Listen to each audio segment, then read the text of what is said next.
අයිබුවන් අද ඇවිල්ලා තියෙන අපිට ලැප් එකක් මේක මම ගැලේ බැලු රබර් ෂූට් එක කරා ලැප් එක ඔන් කරනකොට ලැප් එක ඔටෝ ඔන් වෙනවා සීමොස් නෑ මේක ඒක නිසා මේකේ තියෙන්නේ ඩිස්ප්ලේ එකේ බෑක් ලයිට් ඔන් වෙන්නේ නැති ප්‍රශ්නයක්.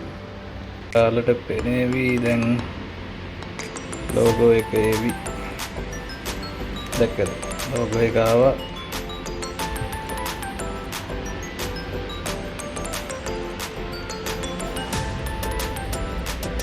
ටික ලාවට පේනවා ඒ කියන්නේ මේක ඩිස්ප්ලේ එක ඇවිල්ලා තියෙන්නේ ලයිට් තමයි ෂූ එක තියෙන්නේ.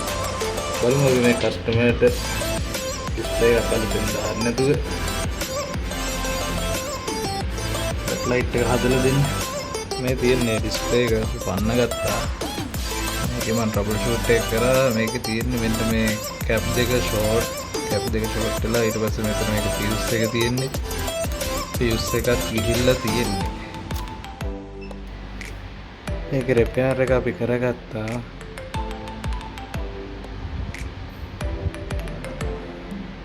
වැඩේ සාර්ථකයි. කස්ටමර්ට ඉතින් ලොකු ගාණක් ඉතුරුයි.